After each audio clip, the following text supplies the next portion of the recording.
반갑습니다. 대종사님께서 깨우침을 얻으시고 대개 그 깨우침이 그 인시와 묘시 사이 새벽 3시에서 5시, 6시 이 시기에요. 예, 우주의 기운이 가장 충만되었을 때 서가모니 부처님께서 견명성 오도 오셨다고 그러잖아요. 명성을 보시고 깨우침을 얻었다는 것도 역시 그때요. 그래서 이때가 참 좋은 기간이다. 그런데 대종사님께서 깨우침을 딱 얻고 나서 진리의 상징을 뭘로 오셨죠? 일원상으로 오셨죠. 일원상으로 오셨습니다. 시작도 끝도 없고 안도 바깥도 없고 지금 일원상을 지었지만 테두리도 없습니다. 그렇죠? 테두리도 없습니다. 이것은 우리의 마음, 부처님의 그 세계, 진리의 그 절대 세계, 이걸 모두 포함합니다. 그 절대 세계 그 자체를 일원이라고 그러고, 일원이라고 그러고, 이것을 모양 지어서 우리가 모실 때 이걸 일원상이라고 그러죠. 그러지 않아요. 근데 이걸 중심으로 해서 그림을 대종사님께 그려주셨는데 뭔지 아세요? 교리도죠. 교리도. 그 교리도는 야야 이 교리도가 거북이 닮아서 참 이거 오래 가겠다. 5만 년 대운이다. 이렇게 말씀을 하셨습니다. 그런데 이 절대 자리, 궁극적 진리, 그 당체를 우리가 모시는 거예요. 그러니까 절에서 부처님 형체를 모시는 거나 우리가 이 심체를 모시는 거나 부처님을 모시는 거는 같다 이거예요. 그런데 그 부처님이 저기에 모신 것만 부처님으로 알고 우리가 여기 당에 모신 것만 부처님으로 알면 안 된다 이거예요. 예? 한번 보세요. 내가 여기 그 선배 어른이 계세요. 조성중 교무라고. 오늘 전화를 해갖고 형님 뵙고 싶은데 여기 와서 목소리 듣고 가요 그랬습니다. 그런데 제가 우리 저기 선배 교무님을 뵙고 싶어하는 것은 장소도 필요 없잖아요. 마음 가는 거니까. 그렇잖아요. 그래서 그 마음이라는 것은 개천개지라 땅도 덮고 하늘도 덮는 거예요. 그렇잖아요. 그래서 어느 정도 덮는가 하니까 대, 포, 무외 크게는 감싸서 밖에 없어. 전부 감싸는 거. 우리 마음이 그러잖아요. 오늘 이 마음 찾는 얘기입니다. 진울 스님께서 보조국사 스님께서 이걸 그렇게 말씀을 하셔가지고 역대로 많은 선지식들을 배출하시고 우리에게 마음 찾는 공부를 해주셔서 늘 고마운 어른입니다. 그런데 이게 새 가늘개입니다. 작게는 무내다 이거요. 안으로는 누구 마음까지 다 들어가잖아요. 그래서 그 마음 들어가는 그 속은 있을 수가 없지. 그죠? 끝까지 우리가 들어가니까. 대종사님께서는 뭐라고 말씀하시는가 하니까 이 원상은 이 진리의 모양새, 이것은 우리가 갖고 있는 마음이니까 이것은 언제냐 하니까 눈, 코, 입, 귀, 코, 이 마음까지를 쓰는데 몸과 마음을 쓰는데 육군을 동작할 때 쓰는 것이니라 이렇게 말씀하셨잖아요. 바로 그렇습니다. 그런데 이 일원상을 어떻게 모시느냐 하니까 두 가지로 모신다 이거예요. 응? 어떻게 모시는가? 하나는 수행문으로 모시고 하나는 뭐요? 네, 신앙문으로 모신다 이거예요. 신앙문은 주로 주가 뭐죠? 이 신앙문을 주는 일원즉 사흔이다. 사흔.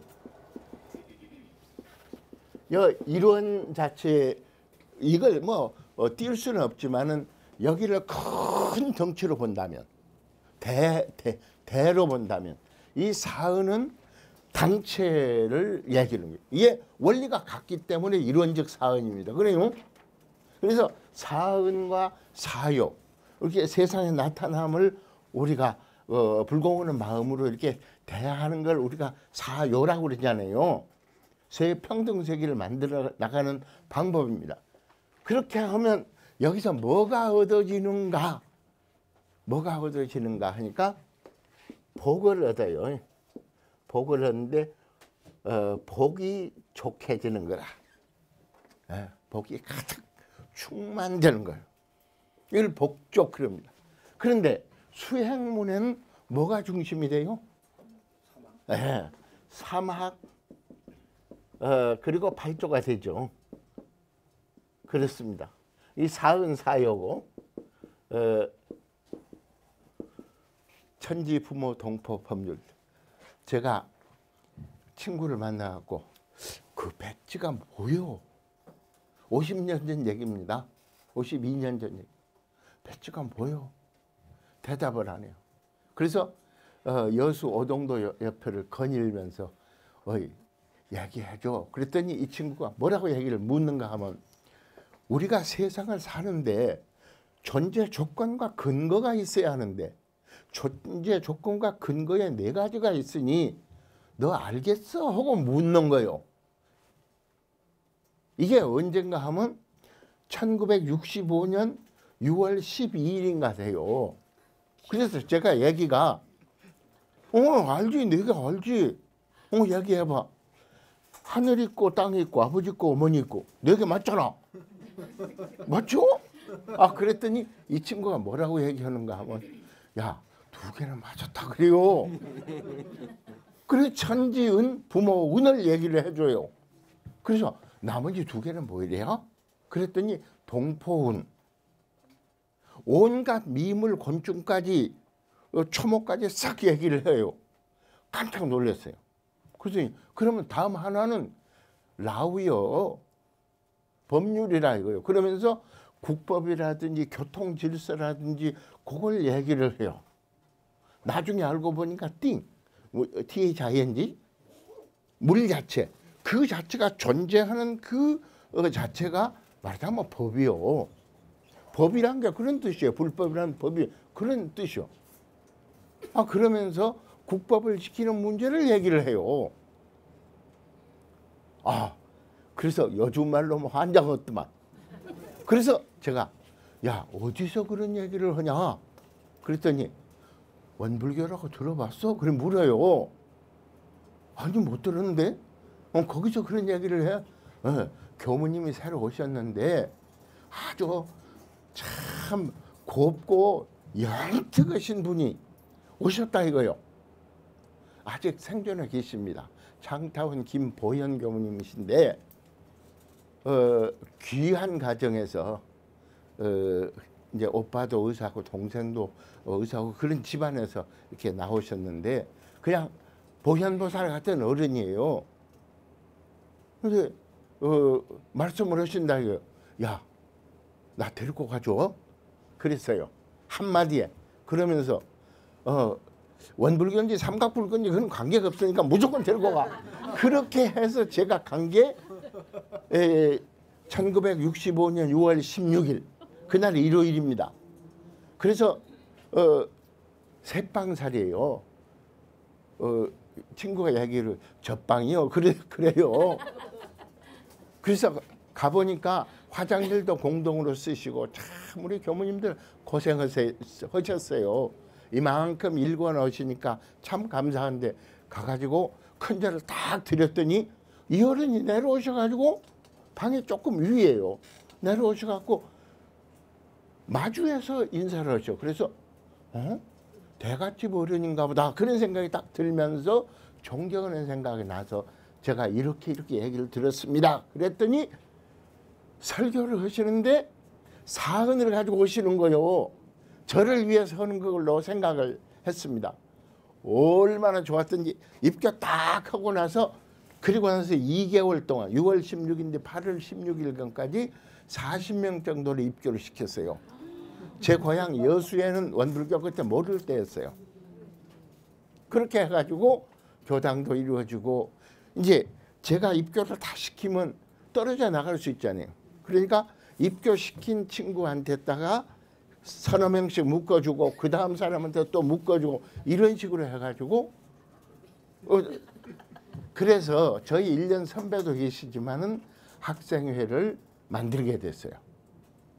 광주교당이 우리 교당의 연원교당입니다. 예. 그런데 당시에 오미산 선생님이라고 계셨어요. 완도 불목 출신입니다.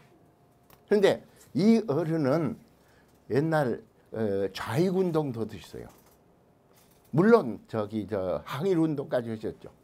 그래서 완도에는 국가의식 같은 게 굉장히 강했어요. 민족의식. 그래서 일본 학교보다는 이쪽 한국 사람들이 운영한 학교가 훨씬 좋았다. 그런데 이 어른이 나중에 발심이 돼가지고 70살이 딱 되면서 정산용사님 찾아가가지고 이렇게 입교를 딱 해서 전무 출신을 하겠다니까 대종사님보다 위대 어른이 오신 거요. 그래서 모두가 안 된다. 근데 저 당시에 종법사님은 아시겠죠? 특허.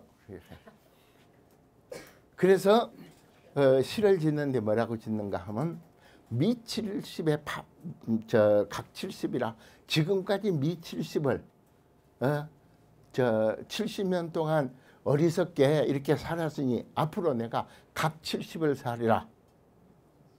그리고 그냥 돌아다니며 돈 쓰고 이렇게 해서 노래 부르고 그러던 양반이 한량이에요. 그런 양반이 어느 날 집에 와서 며느리한테 큰절을 탁 하니까 드디어 우리 시아버지가 이제 미쳐버렸다. 그런데 딱 말씀하신 게 내가 알고 봤더니 너희들을 지금까지 괴롭히지 않았냐. 그런데 내가 가만히 어른들 법문을 받들고 원불교라는 데를 가서 나를 찾고 보니까 내가 우리 집 부처더라. 그러니까 나는 앞으로 너를 부처님으로 모시겠다. 그렇게 해서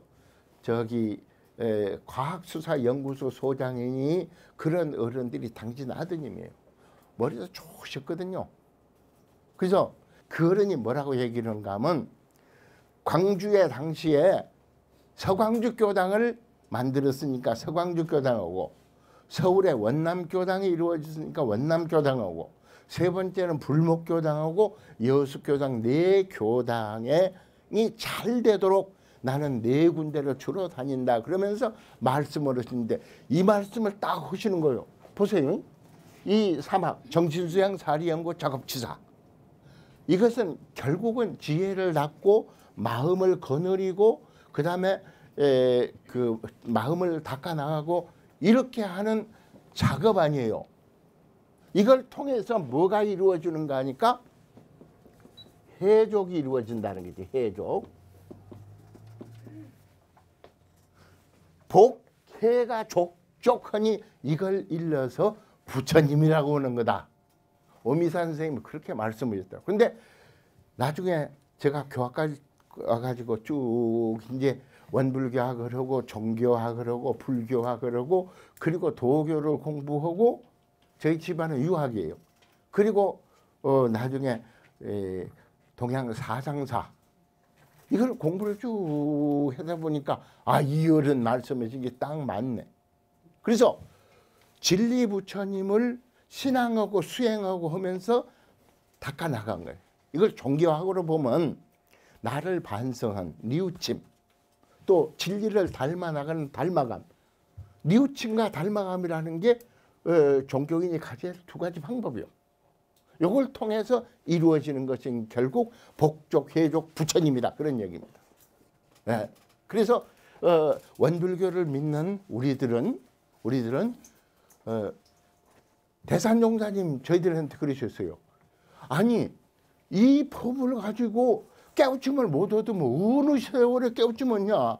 그런데 왜 가만히 쳐다보고 앉아 있으면 그렇지 어쩌자고 내가 고등학교 2학년 때 그렇게 들어왔는지 몰라.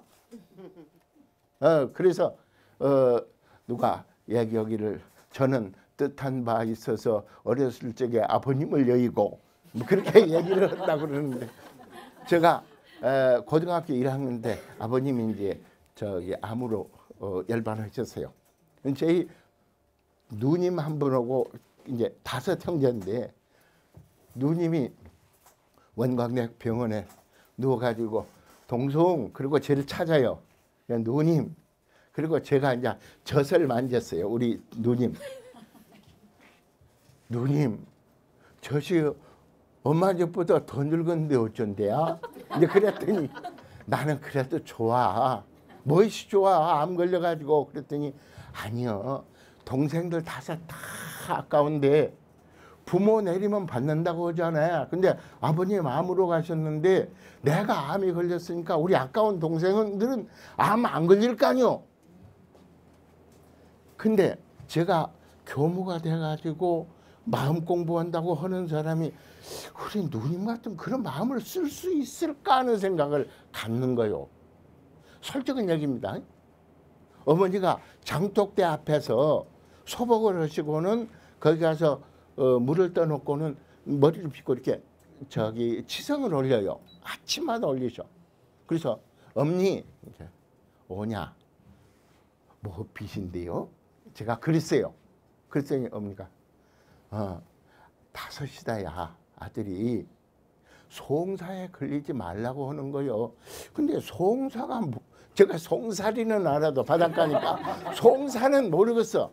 그런데 어머니가 그 자녀들 아들들의 송사에 걸리지 않게 비는 그 마음이 내가 법신불천에서 간절히 기도하는 것보다 하열하다고 생각이 안 드는 거예요. 나도 어머니 닮아서 열심히 해야겠다. 이런 생각을 갖게 됩니다. 우리 어머님들이 장하시면 그래요. 누님 그러고 나서 이렇게 누님 그랬더니 왜 동생 왜 그래? 동성 또 그래요. 아니 이게 모자를 벗어버리니까 아버지 같기도 하고 어머니 같기도 하고 그런데 누님 어쩐데야? 나 씌워주소. 딱 씌워갖고 그래 나는 막둥이 나 시집갈 때 낳았기 때문에 그동안 톡 못 만났는데 이렇게 와서 내가 아픈 덕에 만나니까 너무 좋아. 그래서 서로 만남의 인연이란 게 얼마나 중요하냐. 원근 친수가 있어서 이렇게 깨우침에 들게 되고 이렇게 사람들을 좋아하는 법도 알게 되고 그런 게 얼마나 좋냐. 그런 생각이 들어서 저는 우리가 교리 또 하나는 토를 띄어야 한다. 토를 딱 띄어야 해요. 그 토를 띄는 건 진리를 믿고 진리를 수행하고 이 2가지를 함으로써 복과 해가 족족해지면 그게 바로 부처입니다. 이것은 믿어야 하고 믿으면 보이고 그걸 수행하게 되면 믿게 되고 보조국사 스님도 하신 말씀이 믿어야 한다 이거예요. 믿어야 한다. 네. 그래서 오늘 우리가 그래도 고려시대에 1158년부터 1210년까지 사셨습니다. 보조스님이. 그래서 이 어른을 가만히 우리가 존경할 수 있으면 좋겠어요.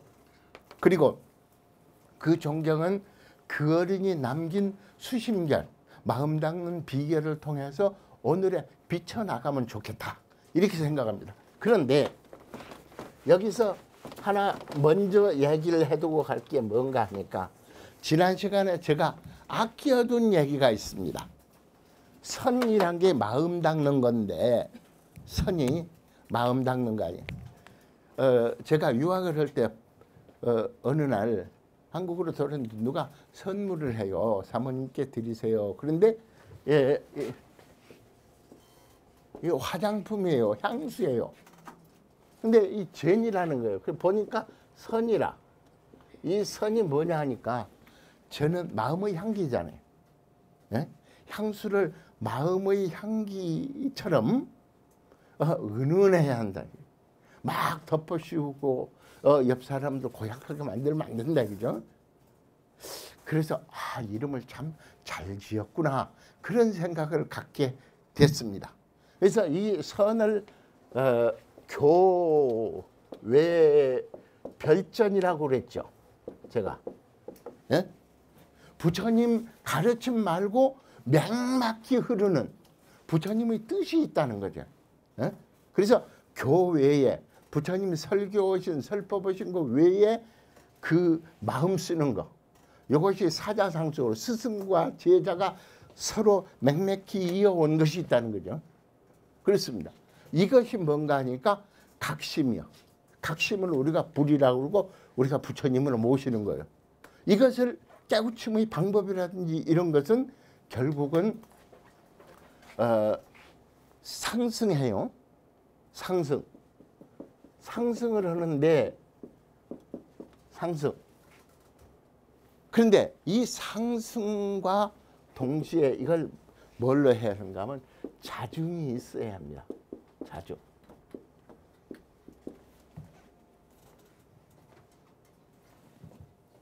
가르침을 받았어요. 그러면 내가 그걸 되새기고 해가지고 내 걸로 만드는 게 자증이라. 조나단 리빙스턴 시걸이라고 있죠. 갈매기 꿈. 다른 갈매기들은 먹이를 줬는데 여기는 비행을 해가지고 어느 날 완전히 비행에 성공을 해요. 비행 청소년이 아니고 비행을 해요. 그럽니다. 그런데 그리하고 나서 다음 갈매기에게 이게 전수가 돼요. 그래서 전수가 되니까 그 다음 갈매기가 시걸의 얘기를 들어가지고 쭉 그걸 해서 딱 터득이 되죠. 그러니까 방법을 일러받는 것은 전수고 상승이고 계승이고 이것을 내 걸로 확 만드는 것이 자증입니다. 그러니까 전승과 자증을 상승이 아니라 전승입니다. 전승과 자중을 아울러 가져야지 내 것이 된다는 거예요.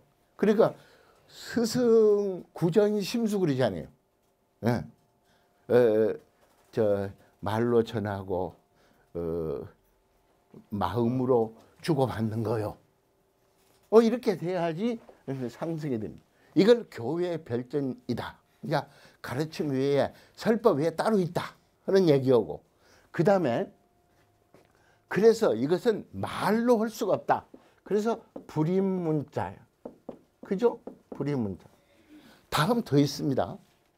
불임문자라고 어쩐다는 거냐? 지난번에 요것만 말씀드렸는데 여기서 직지인심이 나와요.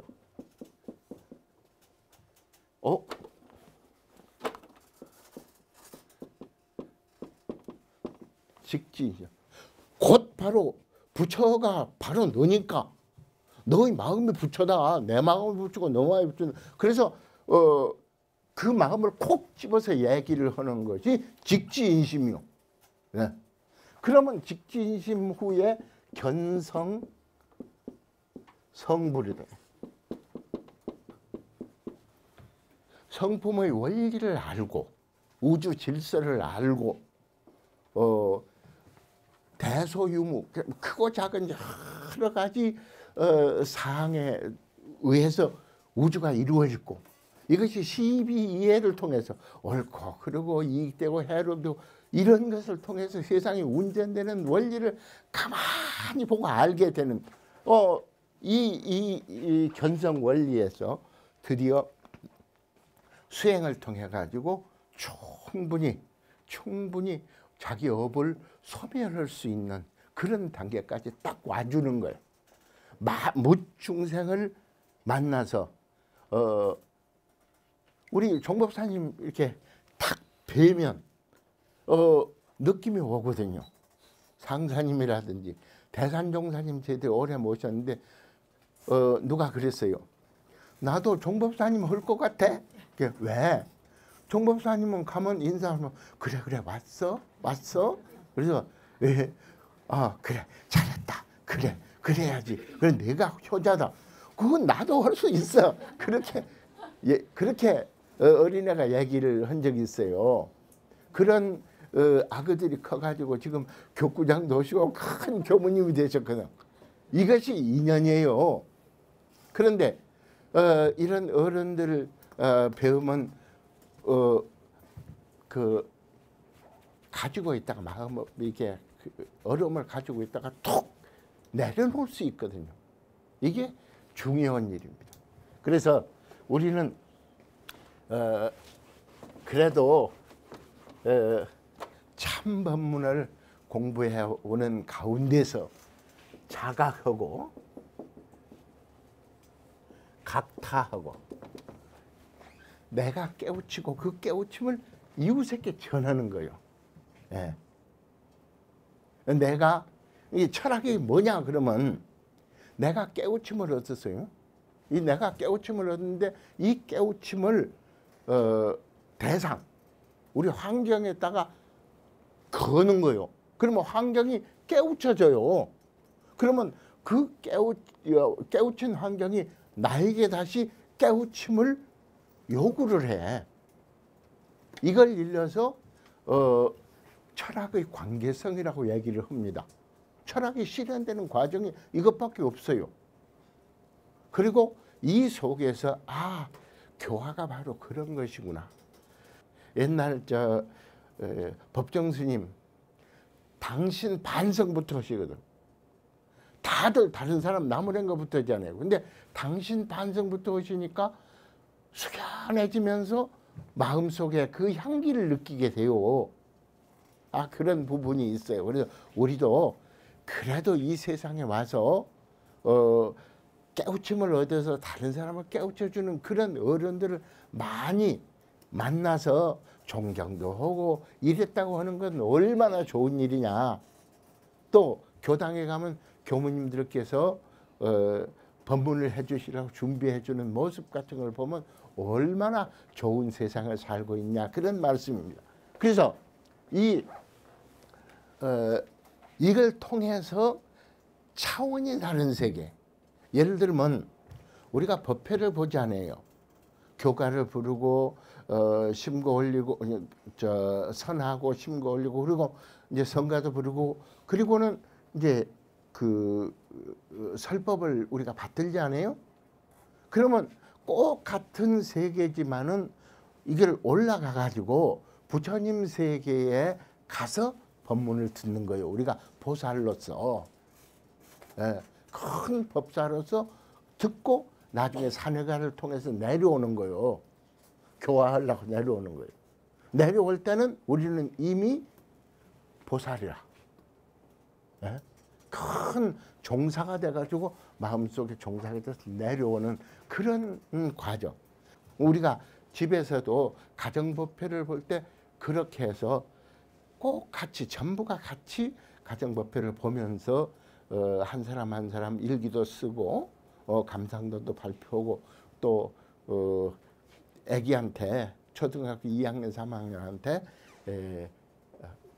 법문도 읽으라고 그래가지고 이게 뭔 뜻이냐고 묻기도 하고 이렇게 하면서 가족계와 동시에 공부하는 분위기를 읽어나가면 좋다. 그걸 일러서 우리는 영산회상의 자기화요. 이런 과정을 거쳐갔으면 좋겠습니다. 저는 그래서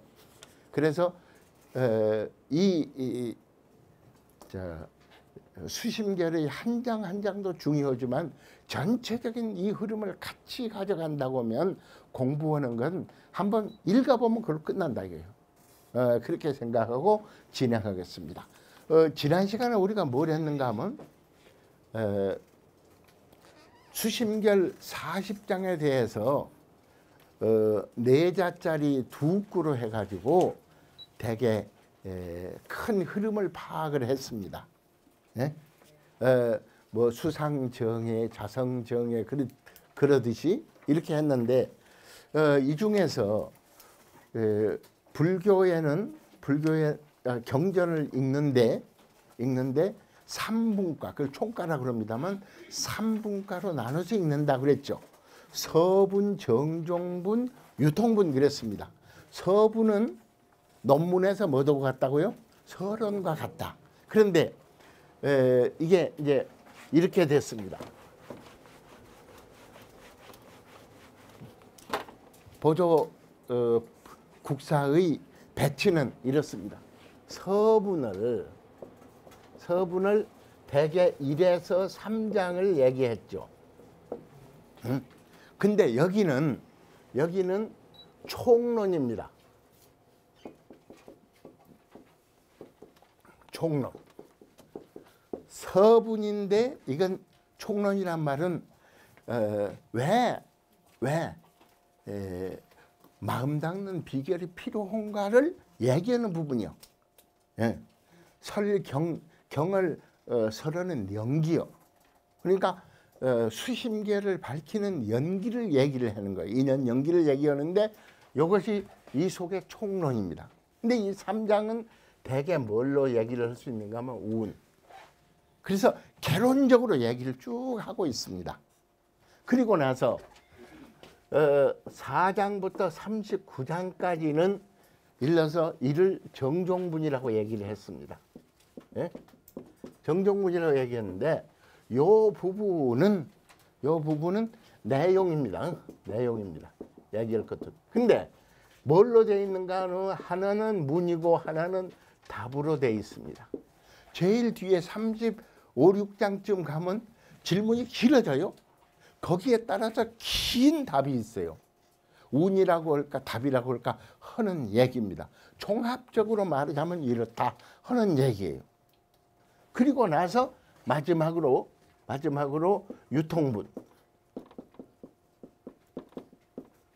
유통분이 있는데 이는 40장입니다.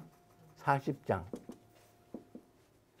여긴 말할 것도 없이 최후의 공덕을 얘기를 하고 있습니다. 유통 공덕을 얘기를 하고 있습니다. 공부를 어떻게 하자 하는 것이 공덕입니다.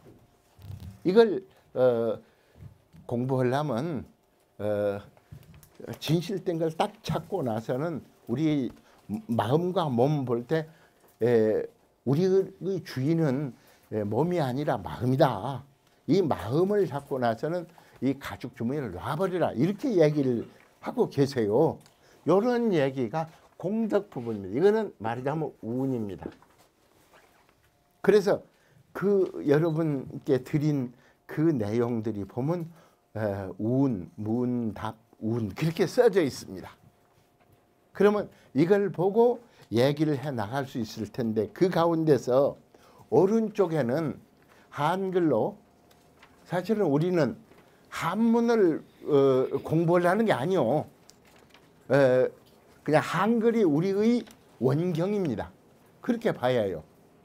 그래서 원경을 읽어 나가는 데 있어서 한문이 보조가 된다고 생각하시면 좋겠습니다.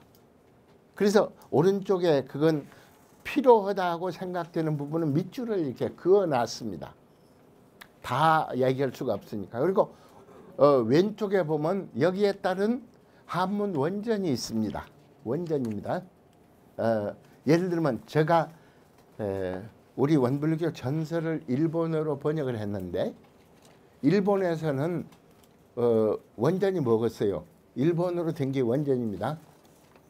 그와 같다 이러면 생각하시면 좋겠습니다. 보조국사는 송강사를 계기한 어른이죠. 원래 거기가 조그마한 암자타가 있었는데 이것을 오늘날의 송강사터로 만든 겁니다. 수산사라는 이름으로 만들었는데 저 불보사찰, 법보사찰, 승보사찰 중에 승보사찰은 승방이 가장 커요. 아시겠죠? 법보사찰은 장경각이 가장 커. 그런 그와 같은 특징을 가지고 있습니다. 자, 이렇게 해서 읽어 나가도록 하죠. 자, 이론상 밑에 이 묻고 그랬습니다. 네. 그리고 모구자 수심결 밑에는 여러 가지 판본이 있는데 이 판본의 일부를 여기다가 두어봤습니다. 마음 닦는 비결, 수심결 그렇습니다.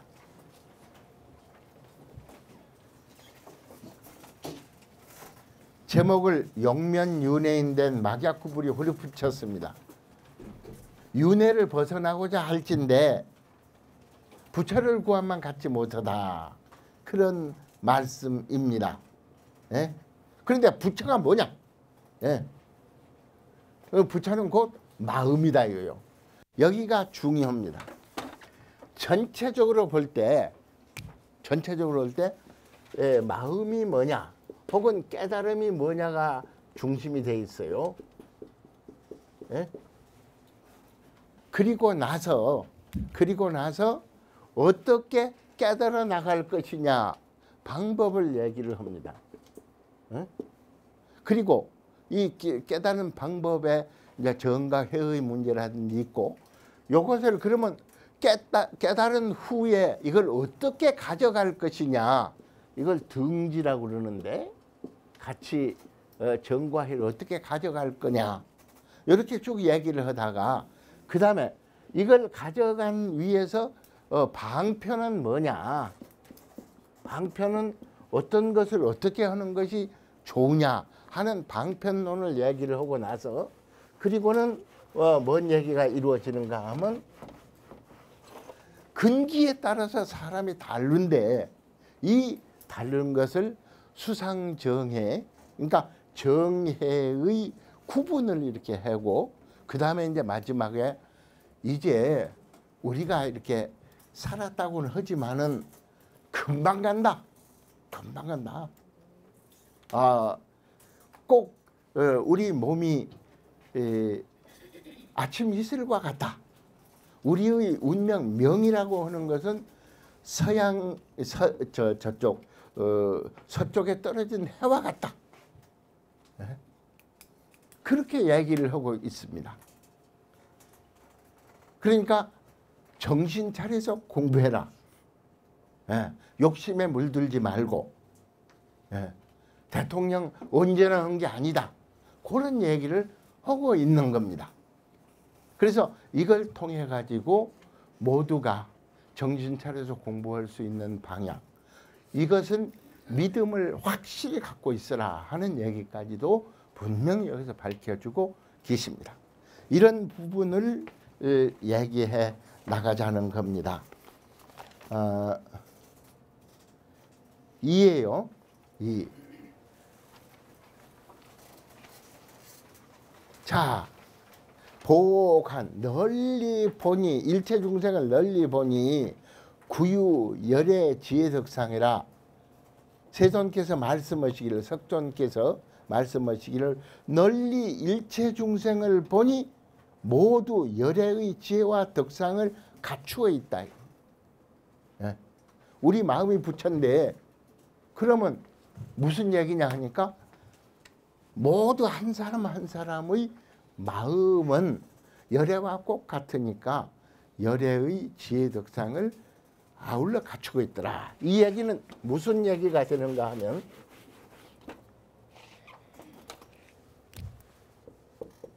일체 중생 신류불성이라는 말로 얘기가 됩니다. 모든 중생은 한결같이 불성을 가지고 있다. 그 말입니다. 너도 있고 나도 있고 다 있어. 언청이도 있고 쩌부도 있고 다 있다. 모두. 그러니까 우리가 사람으로 태어나서 여기에 공부 못 한다고 하면 안 된다 이에요. 몸이 좀 불편하다고 좀 못 오고 마음이 좀 불편해서 못 오고 아니다 이게 같이 하는 거. 예. 잘난 사람은 잘난 대로 못난 사람은 못난 대로 열심히 공부하자. 이걸 지금 말씀하고 계십니다. 이걸 일러서 뭐라고 얘기를 하는가 하면 뭐라고 얘기를 하면 열애장이라고 그럽니다.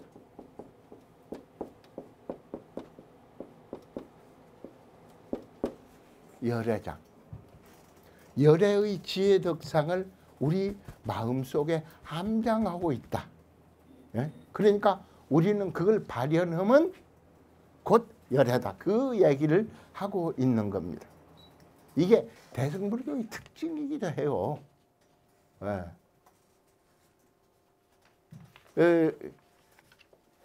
큰 대승불교의 흐름 속에서 보면 대종사님이라든지 우리 어른들의 가르침도 이런 여기 안 벗어나잖아요. 벗어나질 않습니다. 잘해라. 이렇게 격려하는 그 속에는 이 열애의 지혜덕상이 갖춰져 있기 때문에 잊지 말라. 이 말씀이 될 겁니다.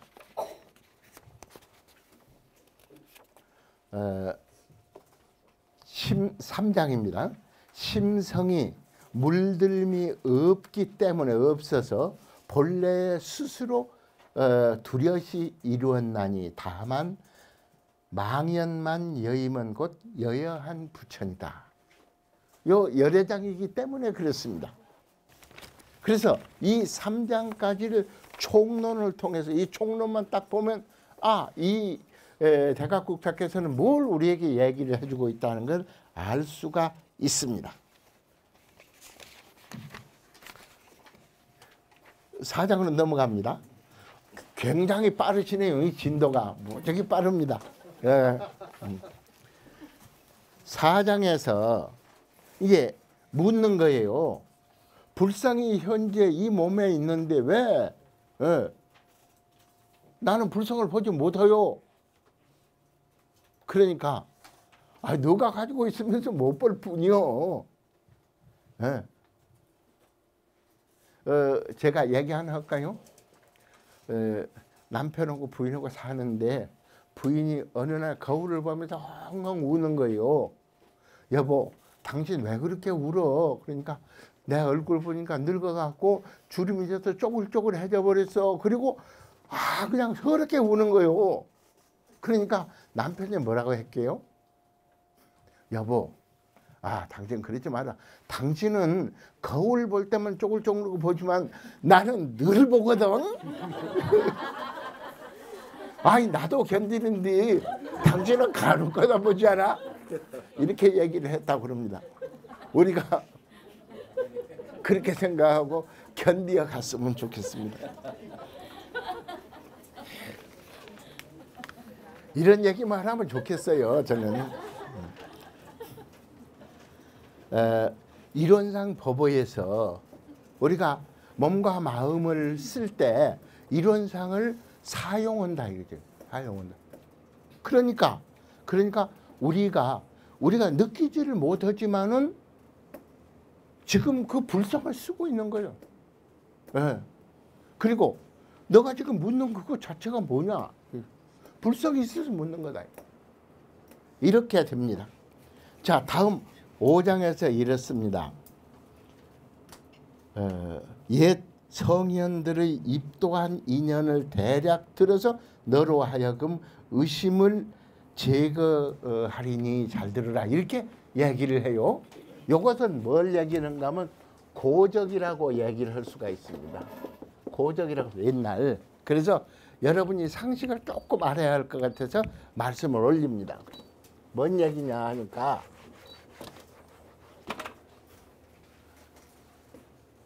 제가 말씀드렸죠. 이 경, 부처님의 법문, 이것이 이제 경입니다. 율은 교단을 운영하고 개인의 자기 통제를 제어를 하는 가르침을 일러서 부처님의 가르침입니다. 그래서 요 둘을 일러서 경율이라고 얘기를 합니다. 예? 율이라고 얘기를 해요. 그 다음에 노는 요건 특히 인도에서 경과 율을 해석한 걸 일러서 논이라고 그럽니다. 그런데 이제 동토 중국이나 한국에서 이제 원효 스님 같이 금강산매경론 소를 만들었는데 중국 사람들이 그걸 보고 깜짝 놀란 거예요. 이건 용수하고 같다. 용서보살과 같다. 그러니까 소를 띄워버리고 금강산매경론 그렇게 붙여주는 경우도 있어요. 그래도 이것을 일러서 소라고 얘기를 합니다. 왜 소라고 얘기를 하는가 하면 요거 해석을 한 것을 일러서 소라고 합니다. 그리고 이 소를 해석한 걸 일러서 말소라고 그럽니다. 그러면 보조스님의 수심결은 무엇에 속하죠? 에? 여기에요, 여기에요, 여기에요, 여기에요. 말할 것도 없이 소죠. 소입니다. 그래서 이건 뭐 결이라는 말도 쓰고 무슨 비록이란 말도 쓰고 여러 이름으로 씁니다. 그런데 여기에서 옛날 어른들이 말씀하신 것을 재정리해 놓은 걸 대개 고적기라고 얘기를 합니다. 고적기. 네. 요 기가 말하자면 소나 말소에 속하는 거예요. 그런데 이 기 중에서 사기가 있어요. 사기가. 네? 뭐 문도 있고 여러 가지가 있습니다만 사기라는 게 개인적인 기록 그 말이죠. 이건 제가 오늘 갖고 온 것이 이것이 사기입니다. 예. 강의록을 사기라고 그래요. 예. 그런 겁니다. 근데 보조국장께서는 공부를 하기 위해서 옛날 입도인연, 깨우침에 드는 깨우침을 입도인연이니까 도에 들어가니까 깨우침을 얻어 들어가는 그 여러 가지 길들이 있다 이거죠. 여기에 얘기되는 건 부처님 직접 얘기하기도 하고 그 다음에 중국 스님들을 뭐 귀종화상이라든지 여러분들을 얘기를 하고 있습니다. 육조 해능 스님의 제자들 중에 선지식들을 얘기를 하고 있습니다. 그래서 이 고적이라는 게 그런 의미입니다. 이 고적을 통해서 제일 밑에 나와 있는 겁니다. 곧 내가 부처니라. 예. 전부를 요약을 하고 통틀어 말하자면 내가 부처다. 내가 부처니까 나도 부처고 우리 전부가 부처고 그렇다는 얘기를 하고 있습니다. 왜? 마음이 깨어 있기 때문에 그렇다. 그렇습니다. 감사합니다.